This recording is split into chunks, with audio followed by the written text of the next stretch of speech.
Hi friends, welcome to my channel. நம்ம சேனலில் இன்றைக்கி காலிஃப்ளவரும் முட்டையும் வச்சு ஒரு சூப்பரான பொரியல் ரெசிபி தாங்க எப்படி செய்கிறதுன்னு பார்க்க போகிறோம். வாங்க வீடியோக்குள்ளே போகலாம். இதுக்கு ஃபஸ்ட்டு காலிஃப்ளவரை சுடு தண்ணியில் போட்டு சுத்தம் பண்ணி எடுத்து வச்சுருக்கேன். கல்லுப்பு போட்டு சுடு தண்ணியை நல்லா கொதிக்க விட்டுருங்க. அதில் காலிஃப்ளவரை ஜஸ்ட்டு ஒரு 2 மினிட்ஸ் மட்டும் போட்டுடுங்க. ரொம்ப நேரம் போட்டிங்கன்னா பூ குழஞ்சிரும். நம்ம கையில் பிரித்தோன்னா இந்த மாதிரி கெட்டியாக பிரிஞ்சு வரணும்.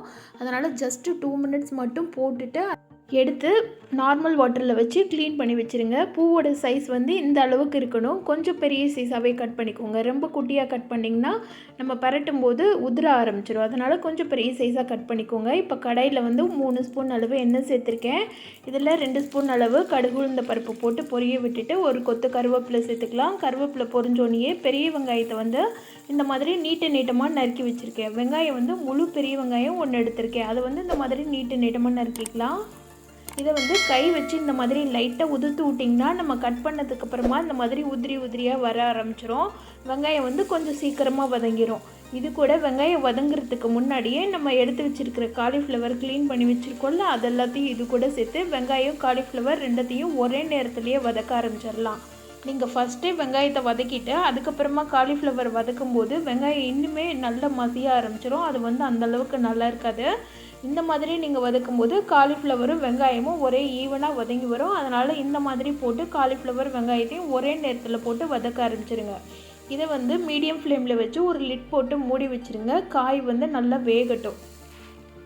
இப்போ ஒரு 2 நிமிஷம் ஆயிடுச்சு. 2 நிமிஷத்துக்கு அடுத்து காய் எடுத்து நல்லா பரட்டி விட்டுடலாம். அந்த காலிஃப்ளவர் இருக்குல்ல, அதை எடுத்து நல்லா பரட்டி விடுங்க.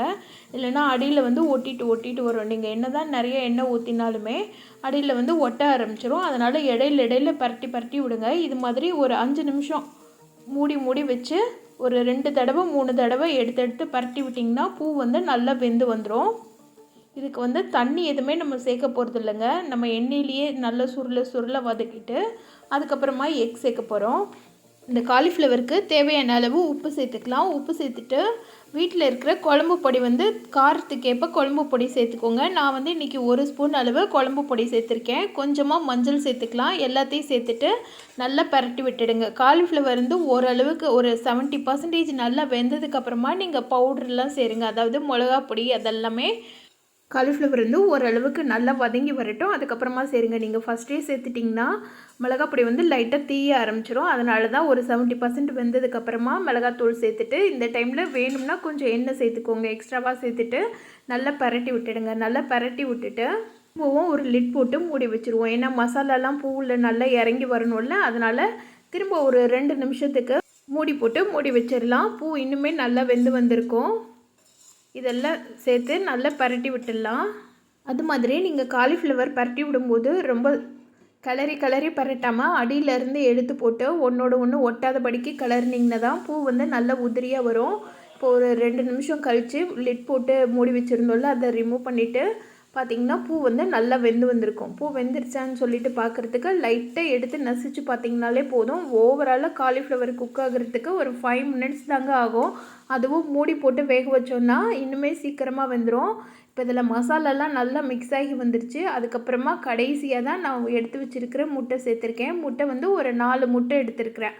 இது எல்லாத்தையும் சேர்த்துக்கலாம். இது கூட முட்டை நல்லா மிக்ஸ் ஆகிறதுக்காக ஒரு ஸ்பூன் அளவு தண்ணி சேர்த்துக்கிட்டிங்கன்னா முட்டையும் காலிஃப்ளவரும் நல்லா ஈவனாக மிக்ஸ் ஆகி வரும். அதுக்காக ஒரே 1 ஸ்பூன் அளவு மட்டும் தண்ணி சேர்த்துக்கோங்க. தண்ணி சேர்த்துட்டு ஃப்ளேம் லோ ஃப்ளேமில் வச்சுக்கோங்க. வச்சுட்டு நல்லா பரட்டி விடுங்க. காலிஃப்ளவர் உதிராதபடிக்கு நீங்கள் பரட்டி விட்டிங்கன்னா நல்லா முழுசாக வரும்.